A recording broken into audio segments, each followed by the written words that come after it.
Hi guys, lens சீசனோட 5th டேல வந்து இருக்கும். இன்றைக்கி ஒரு குட்டியான ஒரு ஸ்டோரி வந்து சொல்ல போகிறேன். இந்த ஸ்டோரி என்னன்னு பார்த்தீங்கன்னா, இது ஒரு நடந்த இன்சிடென்ட். ஓகேங்களா? ஸோ நான் வந்து ஒரு நாள் ஜிம்முக்கு போனேன். ரொம்ப நாளுக்கு ஜிம்முக்கு போயிட்டு நான் ஜென்ரலாகவே அந்த 12 கிலோஸ் 15 கிலோஸ் அந்த வெயிட் வந்து தூக்குவேன், டம்பிள். அன்றைக்கி வந்து சரி ஓகே, ஒரு சின்ன ஈகோ லிஃப்ட்டில் வந்து ஒரு 15 கிலோ தூக்கிடலாம் அப்படின்னு சொல்லிட்டு தூக்க போனேன். சுத்தமாக முடியல. அன்றைக்கி வேறு நான் வார்ம் கொஞ்சம் நிறைய பண்ணியிருந்தனால ட்ரெயின் அவுட்டாக இருந்தேன். சுத்தமாக தூக்க முடியல. அதை வச்சு ஒரு 2 ரெப் போடலாம்னு சொல்லி 2 ரெப் போட்டுட்டேன். அதுக்கு மேலே போட முடியல. I need help. என்ன பண்ணுறேன்னு தெரில. இன்னும் அகைன் எக்ஸ்ட்ராவாக கொஞ்சம் ஹார்டாக ட்ரை பண்ணலாம்னு சொல்லி புஷ் பண்ணி ட்ரை பண்ணேன். அதுவும் முடியல.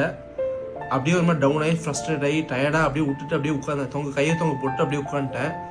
ஆனால் எங்கிறதுனே தெரியாது, என் ட்ரெயினர் வந்து டக்குனு பின்னாடி வந்துட்டு லைட்டாக ஒரு கையை வச்சு டச் மட்டும் தான் பண்ணி விட்டார். ஈஸியாக ஒரு 3 ரெப் வந்து போட்டு முடித்தேன். ஸோ அதுதான் வந்து அங்கே ஆக்சுவலி அந்த பாயிண்டில் வந்து நான் ஒரு விஷயம் வந்து நான் நல்லாவே புரிஞ்சுக்கிட்டேன். ஓகேங்களா? என்ன புரிஞ்சுக்கிட்டேன் அப்படின்னா, வி நீட் அ டச்.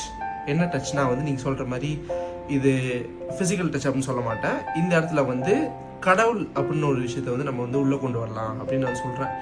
நம்ம வந்து வாழ்க்கையில் வந்து நிறைய கஷ்டத்தையும் நம்ம நிறைய போராட்டத்தையும் தனியாக வந்து ஃபேஸ் பண்ணுவோம். தனியாகவே தான் நம்ம வந்து லைஃப்பில் வந்து கூட்டிகிட்டு எடுத்துகிட்டு போவோம். அந்த இடத்துல வந்து நம்ம கடவுளை உள்ளே கூப்பிட்டு வந்து ஒரு சின்ன ஹெல்ப் நம்ம வந்து கேட்கறதுனால தப்பாயிட போகிறதில்ல. அவங்ககிட்ட கேட்டோன்னு வைங்களேன், நம்ம பண்ணக்கூடிய ஒரு எனர்ஜியை தாண்டி நமக்கு ஒரு பவர், எக்ஸ்ட்ராடனரி பவர் வந்து கொடுப்பாங்க. அந்த ஒரு சின்ன டச்னால நினைக்க முடியாததை வந்து சாதிக்க முடியும். அதுக்கு எக்ஸாம்பிள் வந்து இந்த வேர்ஸ் தான், 1 Chronicles 16:11. ஓகேங்களா? ஸோ இந்த வேர்ஸில் வந்து இருக்குது பாருங்கள். அவரோட ஸ்ட்ரென்த்தை வந்து சீக் பண்ணும் அப்படின்னு சொல்லி போட்டிருக்கு. சின்னதான ஸ்டோரி பிடிச்சிருந்தா வந்து பேஜை ஃபாலோ பண்ணிக்கோங்க. நாளைக்கு இன்னொரு ஸ்டோரி சந்திக்கலாம். பாய்.